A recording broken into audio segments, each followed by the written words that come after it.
This is how we make it more affordable, and also it simultaneously doesn't cut out our legs from underneath us either.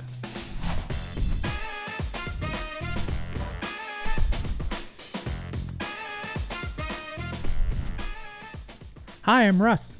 And I'm Danny. And this is the Memory Makers Podcast. The show focused on helping you create amazing customer experiences and make more memories. It's the Memory Makers Podcast. We're just dusting off a classic one. That one's been used before, full disclaimer, but it's probably the cleanest. But yeah, I was going to say it's subtle and it's to the point and it works, you know? Everyone imagine that kind of like typical sitcom kind of jingle. It's just like, boom, right there. Yeah. It's not the Marvel, rendition that was a massive flop from our previous episode. For those who have not listened to the previous episode, you should go listen to that. It was episode number 32. Yes, indeed. Brother, how are you? I am good. And I think you're doing good too, because I know you've been working on something new in your life recently. Well, we're getting a little fitter, getting a little better every day. So I feel like that old joke of how do you know when you meet somebody that does CrossFit, they tell you about it first thing. I've had some experiences of late with this. I'm doing this program called 75 Hard, and I actually got switched on to this originally by Jeremy Hoyam, who used to be involved with Jake's Unlimited out in Arizona, and now works at Urban Air and others.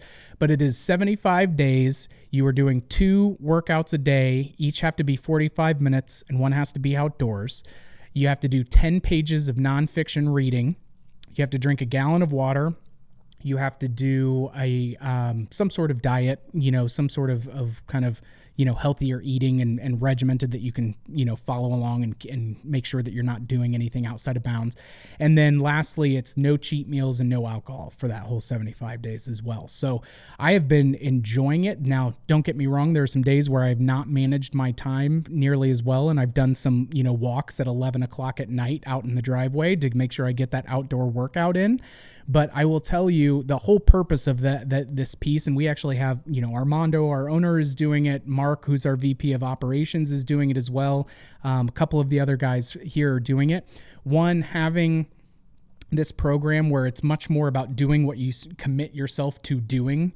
That happens to have the side benefits of, hey, increased physical activity, better eating, no alcohol, like all of that stuff from the physical side.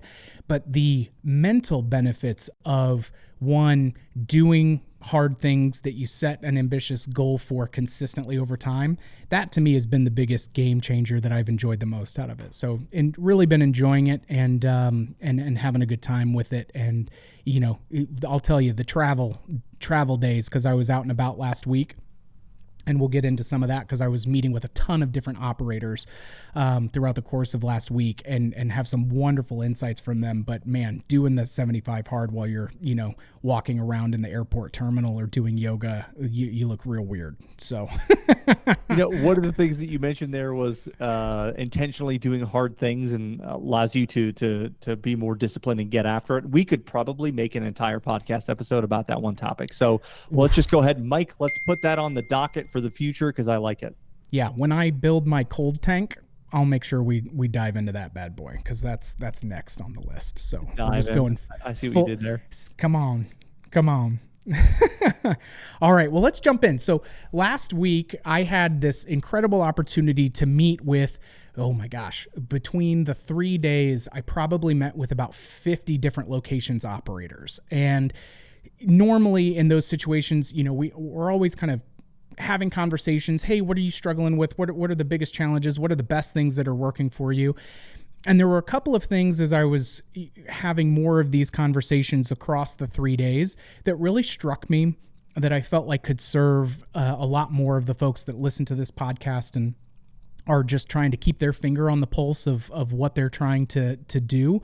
So there's the first thing that I noticed, the majority of folks, specifically that are looking at adding attractions or locations and things like that, it was, okay, if we have an existing location and we're going to be creating a second location or we're going to be expanding the existing location and adding more attractions, how are we using these secondary attractions as well as our marketing efforts to really speak to the local markets? And so one operator, for example, they have 3 existing locations. They've just added a 4th. They're in the process of adding a 5th and a 6th. They really felt and have a very well-established brand of what this business is and how they do it. They've repeated it and had great success in these first 3 locations. And they noticed as they had this 4th location installed that they were actually needing, their model and what they have and what they've done so well, they were needing to massage it a little bit because this 4th location was a little bit further away. It posed some different challenges. And the market, they realized there was a really great opportunity for getting some of the suburbs and the other areas around them when they originally thought that they were going to be pulling in from the proper city limits and all of this stuff. And it was interesting to me because, we've talked about in the past of you have to know who you are and you have to stay true to that identity. And I think that still very much applies. But there was a really growing piece of not only, okay, do we need to not necessarily shift, what demographics we're going for with our primary, but within some of these pieces, how do we have some more controlled experiments with these things that we maybe haven't done before in the other locations that we can, get a sense of, okay, based on where this market is and where the actual money is now that we've been open, not being afraid to pivot and make some of those changes to it and being comfortable with change as a part of that. And so it was really interesting to hear that a number of times over the course of last week as I was talking with a number of these folks that have very well-established brands that are in a growth mode. And I felt like it was a really interesting piece because you do need to have a good fundamental understanding of who you are and how you go about doing it from your culture and your team building and all of that. But that is always evolving and we're growing and adding new things to it. So that to me was something that I really enjoyed.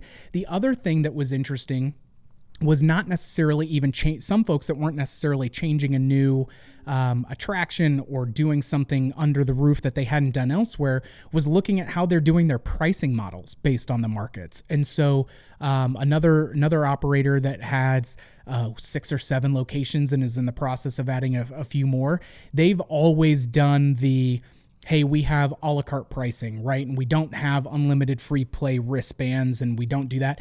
But shifting these models and with some of these new locations to try out, hey, what does it look like if Tuesday through Thursday we start to do more of the all access pass and then still keep during our higher traffic peak periods, what our a la carte spending is, or, playing with the revenue models in those structures because they're in markets that have folks that are more inclined to go there on the weekdays than maybe their other locations were and things like that. So not just what we have under the roof, but not what we have under the hood, but how we're driving the car at times was really interesting to see these very successful business entities be open to exploring and saying, okay, here we've got a pretty good idea of what we want to do and how we want to go about it, but we still want to leave room for experimentation with it, which was really, really great. And so if you guys are, existing operators or your new startups, one thing that I would take away from this is again, this being adaptable aspect of, not necessarily falling so passionately in love with this one thing that it keeps you from being able to realize better opportunities or have a more relevant product or experience for your guests as they're coming through the doors. And sometimes, it's not a compromise, but it's again, playing algebra instead of arithmetic, right? Where it's, okay, let's change some variables. Let's see what the different impacts can have because it can open up, more group sales in ways that you didn't think that you would be able to get, or not daycare, but, vacation kind of camps and things like that. New elements that all came from this opportunity of, hey, if we start doing some of these free pass or unlimited play passes and things during certain times of the day, it's now opened up huge opportunities for them to get more summer programs and other times during other slow periods that they just haven't had much success or opportunities to explore with before. And now these are serving as huge revenue opportunities that they, looking back, saying, if we hadn't made these changes or had been willing to test with it, we would have been missing out on hundreds of thousands of dollars of revenue. So recognizing that sacred cows are not always sacred cows, and that we need to be able to tinker and experiment with some of that. So it was nice to see, no matter who folks are in the industry landscape, that there's always going to be some continual never-ending improvement that goes along with that stuff.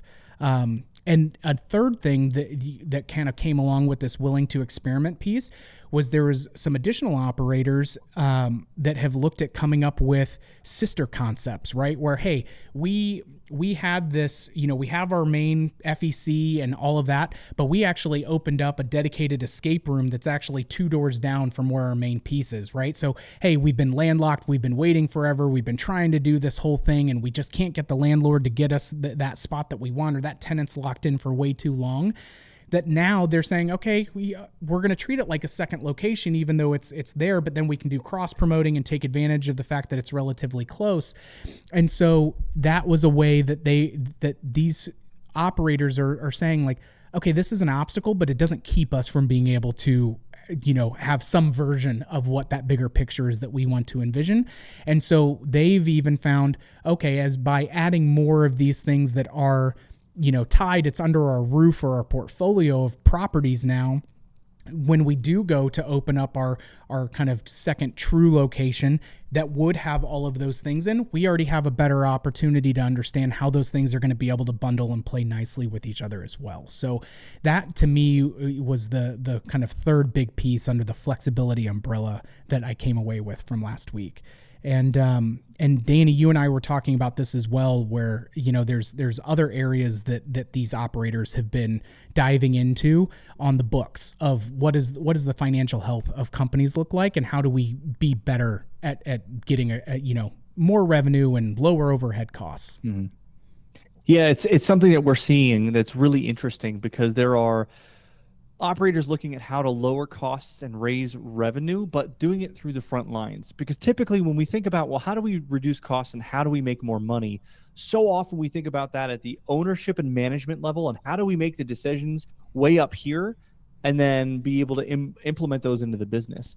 But realizing that so many of our interactions with customers happen on the frontline staff level. And so there's a couple things that these operators are doing. Number one is they're sharing a lot more of the financial health of the business with frontline employees, and having more transparency in areas that are doing really well, areas that might be struggling a little bit more, and why, so that all the employees have a little bit more context, rather than just saying, we want to be able to grow corporate sales by 10%. Mm-hmm. Okay, but what does that mean? How does that fit in the bigger picture of this business? And how do I as an individual contribute to that? And so they're sharing the financial health as well as the overall objectives with frontline staff. They're also empowering that staff to better understand how to find ways to reduce those costs. Because we could just say to people, hey, we're looking for ways in order to be more efficient with our processes and save money. Okay, well, that feels very big and vague sometimes, but if we can kind of take that down on the micro level and talk to frontline employees based upon the area of the business where they work, and saying, hey, what part of this, when you do your job, makes no sense? What part of this feels like a waste of time to you? How can we improve that? Then they can start looking for and empowering them to find these ways of, oh, well, I could actually just do these 3 things in this order instead of having to do 7 things in this order, and it cuts down the amount of time that it takes. Or, hey, we're using this particular software, but we actually don't need to. We can remove that because I found a better way to do this, right? Mm-hmm. There's different ways to empower your team to find the methods in order to reduce those costs and make yourselves more efficient and effective. Because it's not just efficiency, but it's also efficiency with the right things, which in my mind is what makes effectiveness. Because we can be really efficient at the wrong type of activity that doesn't actually improve the business in any way. But if we can be really efficient in the right activities, that's where effectiveness comes into play. Hey, while you're on that topic, so one thing that, and as I was meeting with some different cats last week, one of the big things that they were talking about was incentivizing these kinds of things. So again, you can speak to the, hey, this is what we want to do, but to your point, that can feel super vague, and it's like, okay, great, what does that actually mean for me? Like, like not clocking in 5 minutes early, like, and I'm doing my part, or are you actively coming up with either a gamified or recognition and reward system, for these findings? So it's not just lining, hey, the owners are just trying to save money so that way they can line their pockets with it more or whatever. Getting them to really understand, hey, we want to lower overhead by, $200,000 next year. And here's why we want to be able to do that, because that $200,000 is going to allow us to either, grow, expand, give raises, what have you, like some big picture things for the business as well as them tangibly, but also giving a share of those cost savings and rewards, which I really, really loved. We had certain things like that in place when we were at Laser Flash together that, hey, year over year, we'd look at, okay, this week compared to, this week last year, we did X amount, or this month or this quarter, we did X amount. If, this year we exceed that by at least 10%, a fifth of that is going to go back to the employees that were working during that time. Or this one person found one system that was very impactful that ended up saving us a ton of money. And so we're going to have some sort of reward piece because it's natural human behaviors. It's an easy piece to lean into and create a higher buy-in. Not only because it's, there's something there, but you're showing them that I'm doing this for the good of all of us. Like, I want this to be something that we continue to grow and have a future for instead of leaving it transactional. One of the things there too about reducing costs, very often when we talk about reducing costs, the first people that both management and employees think about is getting rid of jobs, of reducing labor. And for our perspective in this, it's not about reducing labor. Because if you can find an efficiency of a frictionless software that helps someone perform their job, or they don't have to focus on this anymore, it allows them to take that labor and that time, instead of eliminating it, now you can take that and put it in a place where it makes a much greater impact. Because at the end of the day, this is a human and person industry. These experiences, these memories are not going to be happening from robots. We are still hospitality, we're service, we're memories, we're experience, and humans drive so much of that. I think it's super important, and that's one of the things that the operators were talking about that you spoke to last week. This is not about how do I reduce my employees or be able to do the same amount with fewer people. It's how do I take my existing staff and put them in places where they're going to make a better impact on my customers and on the bottom line. One group that I spoke with last week was talking about, for us, it was bringing some automation into the back of house areas, so that way we could have more staff able to run more sessions of games like laser tag, or be able to get more people through the mini golf course, because their goal was, we actually want to lower our prices but increase the quantity that we're able to do those at, so that way they can make things more affordable for their market, and they can have those opportunities to engage with their guests in ways that they just hadn't had the bandwidth to do. And so that shift of automating or getting better efficiencies in place here, so I can take our most precious resource, which is that staff member, and their ability to affect positive change and have cost savings, but it's actually seeing their per cap spending and things like that go up because people want to continue to do more and more. So a lot of times these are not mutually exclusive pieces that can get, again, very easily lost in the mix when your staff is going through this and you're trying to get them on board with it. That was the biggest thing for them, was we wanted to show this is why, right? Like, this is true to who we are. This is how we have a better impact. This is how we make it more affordable. And also it simultaneously doesn't cut out our legs from underneath us either.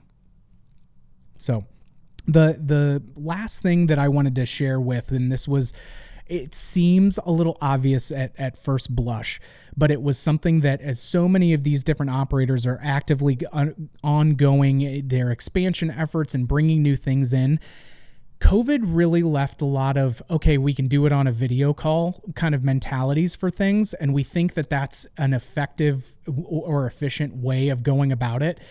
The one thing that came to me clearer than any other piece was, it's still not the same as getting your GC, your architect, your utilities experts, and your vendors all in the same room at the same time. So that way they have a shared understanding of what the vision is for the experience. And Nick was just at a site visit with an operator a week ago as well that was doing this very same thing, that by having your architect and your GC talking through, certain pieces that may have nothing to do with your vendor for on the attraction side until it does. And a lot of times if we're looking at a plan set or a PDF of what this is and how this goes, by having everybody in the same room and actually looking in the back at the pin setters and eyeing what the electrical looks like back there and how we're going to be able to utilize that together and what's needed for all of that, the efficiencies, like while there's time and effort that it takes to get all those people in the same room at the same time, the things that have been caught by this and what that represents as far as cost savings for minimizing eventual surprise change orders on the construction side or having less pushback from the permitting office when you're putting those things in there.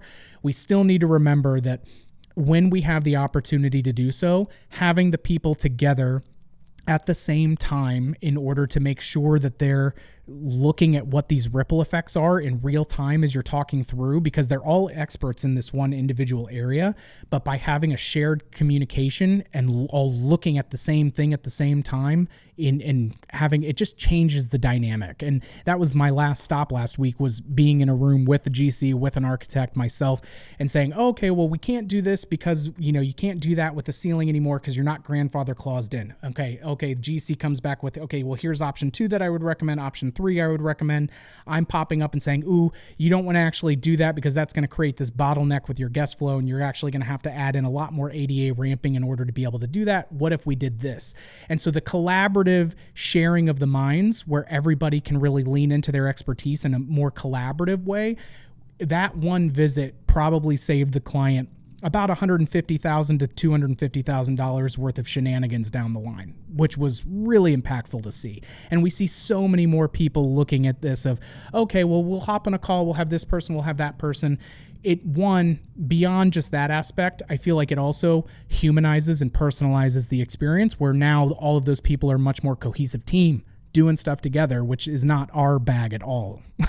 Right? It's not that contractor that I've never met is just that person over there. Why would they have done this? Well, there's Hank with his shouty capitals in his email again. Golly gee, where it's like, oh no, Hank is not using shouty capitals. He's doing enthusiastic backflips, right? But you're seeing that on their face and in their voice and all of that good stuff. So the other thing, by having people, in the room where it happens, so to speak, Hamilton, is that it can shout also, out. Was that? I said Hamilton, shout out. Right.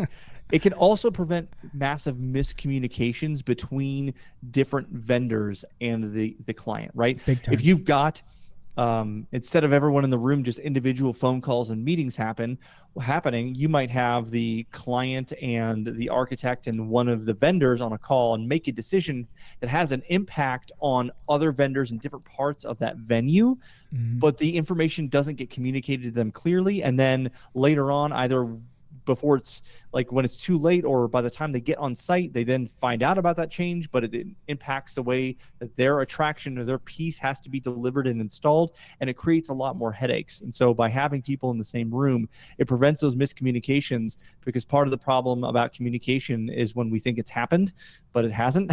That's one of the biggest problems with the communication.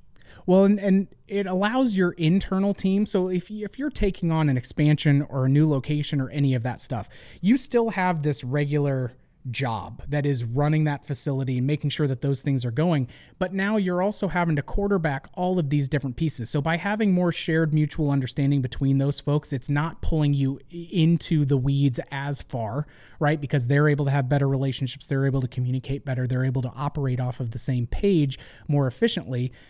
But the other thing is so let's say it's a group of people on your team that are overseeing that aspect. That's still precious bandwidth that is getting pulled away from something, right? Attention is a zero-sum game. You can only be present in so many places at one time, and that's usually one place at a time, and hopefully where your feet are.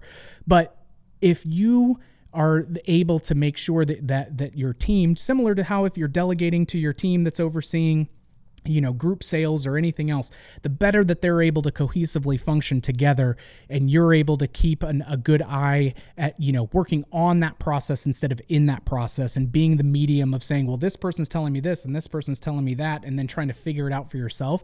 The time, effort, and energy that gets wasted in that front is massive. The other thing that was really coming across, where trying to get people away from herding cats, so to speak, and chase or pushing a rope up a hill kind of friction mentalities that come with that, is if you do have bigger long-term goals and plans for multiple locations or a variety of different expansions, is once you've had that point leader or team leader or point person for that project, thinking about having them take that role on again and doing more of it, because they will have experience and knowledge and things that kind of come along with it. Because a lot of these groups that are looking to add multiple locations and things, they're taking somebody who understands their business and they're now carving out a new role for them that says, you are now in charge of construction for these next 2 or 3 projects that go along with it, because they can be more intentionally focused on that one specific area instead of trying to have them do too much at once, that goes along with it. So the prioritization and executing, as well as making sure that you're not just adding one more thing onto the backs of everybody trying to do it and we're just going to muscle our way through. It's having intentional focus of how do we actually get there, not only this time, but the next time and the next time after that. So a good example of that is Costco. Every Yes. location they open is the exact same construction company every time. Yeah. Yep. Yeah. So utilizing those folks, because you have those just little efficiencies, that the compounding effect that comes from that stuff is so incredible, right? And you look at folks like large franchises like Urban Airs or others, like they're trying to use the same architect as many times as they can because there's a shared understanding. They've been through this dance before. They've seen how this code has been interpreted in the past, and they know how they can preemptively approach that or engineer it out of the equation, whatever the case may be. So it's just because you've done it before doesn't mean that you need to reinvent the wheel every single time. Work smarter, not harder when it comes to that. So, well, with that, I think we've reached a good place to wrap up some of these great takeaways. Hopefully this has been fruitful and serving to those of you who are listening or watching, and appreciate you guys so much for joining us. We have a ton more awesome content coming your guys' way as we continue to add through our weekly episodes. So be sure to come back again to hear more of what we've got coming down the pipe. If you liked what you heard, don't forget to subscribe and leave a review. As well as those 5 stars, please and thank you. If you've got ideas for future episodes, guests, or topics, follow us on social media and send us a DM.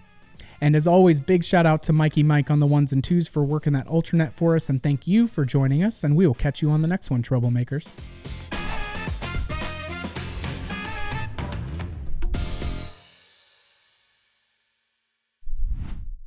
I have no idea. Let's do this thing. Bingo, bango. Bango, bango, bongo. Go for it. All right. Cool. Mike, I'm ready. Russ, I think you're ready. Yes.